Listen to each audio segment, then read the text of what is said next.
hala beline barak eline.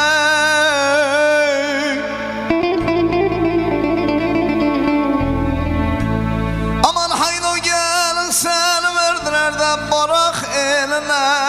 Barak kurban olsun da gene senin gibi geline yar yar yar yar yar.